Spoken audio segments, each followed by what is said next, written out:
लोक मागे काय म्हणतायत हे आपल्याला माहीत नसणंच चांगलं असतं.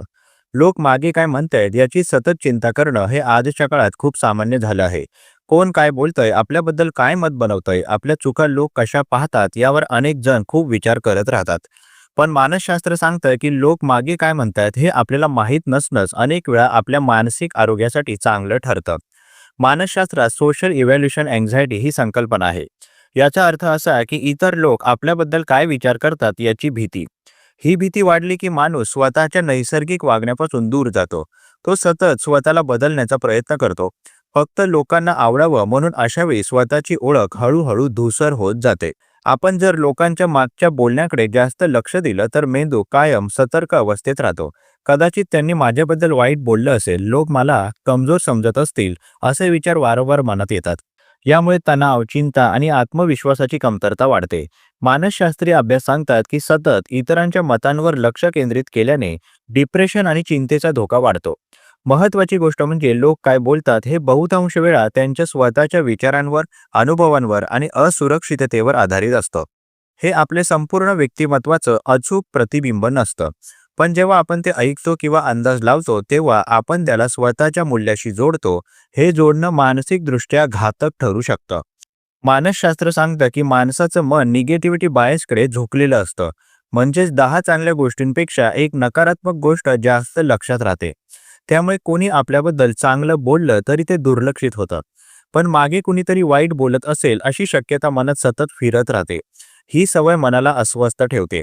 लोक मागे काय म्हणतायत हे माहीत नसल्यामुळे मनाला एक प्रकारची मोकळीक मिळते. आपण आपल्या वागण्यावर, कामावर आणि भावना समजून घेण्यावर लक्ष केंद्रित करू शकतो. स्वतःला सतत बचाव करण्याची गरज उरत नाही. यामुळे आत्मस्वीकृती वाढते आणि मन शांत राहतं. मानसिक आरोग्याच्या दृष्टीने सीमारेषा आखणं खूप महत्त्वाचं असतं. प्रत्येकाचं मत आपल्या मनात शिरू देणं गरजेचं नाही. मानसशास्त्रात याला इमोशनल बाउंड्रीज म्हणतात. या सीमा मजबूत असतील तर बाहेरच्या बोलण्याचा आतल्या मनावर कमी परिणाम होतो. अनेक वेळा लोक मागे बोलतात कारण त्यांना समोर बोलायची हिंमत नसते. काही वेळा ते स्वतःच्या अपयशाचं ओझं हलकं करण्यासाठी दुसऱ्यावर टीका करतात. हे समजून घेतलं की अशा बोलण्याला वैयक्तिक पातळीवर घेण्याची गरज कमी होते. आपण जर प्रत्येक गोष्टीची माहिती ठेवायचा अट्टहास केला तर मनावर अनावश्यक भार वाढतो. काय ऐकायचं आणि काय सोडून द्यायचं हे ठरवणं ही एक मानसिक परिपक्वतेची खूण आहे. सर्व सत्य माहितीच मानसिक शांती देईल असं नाही. काही गोष्टी माहिती नसणं हेही स्वतःचं संरक्षण असतं.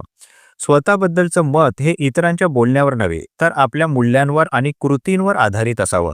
आपण प्रामाणिक आहोत का, आपल्याला स्वतःशी शांत वाटतं का, हे जास्त महत्त्वाचं आहे. लोक काय म्हणतात हे कायम आपल्या नियंत्रणात नसतं, पण आपण त्याला किती महत्त्व द्यायचं हे आपल्या हातात असतं. शेवटी लोक मागे काय म्हणतायत यापेक्षा आपण स्वतःशी कसं वागतो, स्वतःशी कसं बोलतो हे जास्त महत्त्वाचं आहे. मनाला शांत ठेवायचं असेल तर प्रत्येक आवाज ऐकण्याची गरज नाही.